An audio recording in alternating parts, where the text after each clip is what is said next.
ప్రపంచంలో ఎవరూ అమాయకులు కారు. ఏ పనిని స్వలాభం లేకుండా చెయ్యరు. కొందరు తెలివిగా చేసి పట్టుపడరు. కొందరు పైకి తేలిపోతారు. వారి స్వార్థం బట్టబయలవుతుంది. ఈ నీతిని చెప్పేక ఇది వర్ధమానపురమనే ఊరుంది. ఆ ఊరిలో వర బ్రాహ్మణుడు భార్య ఉంటున్నారు.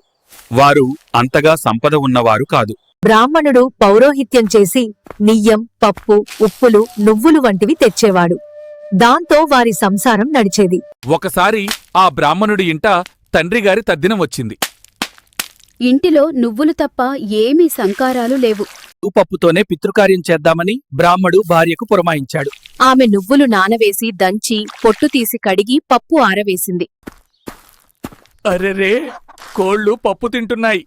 ఇది పుణ్యకార్యానికి పనికిరాదు. ఆ పప్పు ఎవరికైనా ఇచ్చివేసి అందుకు బదులుగా నువ్వులు తీసుకువచ్చి మరల పప్పు చేయమని ఆజ్ఞాపించాడు. ఆ ఇల్లాలు నువ్వు పప్పు తీసుకుని 1-2 ఇళ్లు తిరిగింది. కాని పని జరగలేదు. ఒకరు నువ్వులు లేవన్నారు, మరొకరు నువ్వు పప్పు ఉందన్నారు. పరుల ఇంట చేసి తెచ్చిన పప్పు మడికి పనికిరాదు కదా. అందుకని ఆ ఇల్లాలు మరొక ఇంటికి వెళ్ళింది. ఆ ఇంటి వాకిల్లో నువ్వులున్నాయి.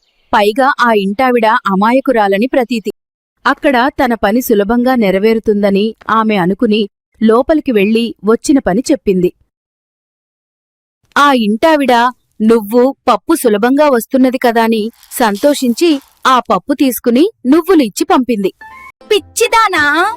నువ్వులు నానవేసి రెక్కలు ముక్కలయ్యేలా దంచి పొట్టు తీని ఆరబెట్టి చావిని పప్పు నీకప్పనంగా ఇచ్చి బాగుచేయని సువ్వులు ఎవరైనా ఎందుకు తీసుకువెళతారే?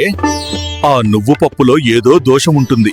ఇక ముందు ఇలాంటి పిచ్చి పనులు చెయ్యకు. ఏ లోపం లేకుండా ఈ ప్రపంచంలో ఎవ్వరు మేలైన సరుకు ఇచ్చి నాసిరకం పదార్థం తీసుకువెళ్లరు. ఆమెకు భర్త మాటలు అర్థమయ్యాయో లేదో కాని ఈ కథలోని నీతి లోకానికి వెలుగు చూపింది. ఇతరులను మోసం చేయాలని ప్రయత్నించినా, దానికి కష్టాలు కలిగి పన్నాగాలు పన్నినా అది మనకే ముప్పు తెస్తుందని, ఒక్కొక్కసారి ప్రాణులకు ముప్పు తెస్తుందని హెచ్చరించే కథ ఇది. ఈ కథను హిరణ్యకుడు తనత స్నేహం చెయ్యాలని వచ్చిన లఘుపత్సకుడికి చెప్పాడు.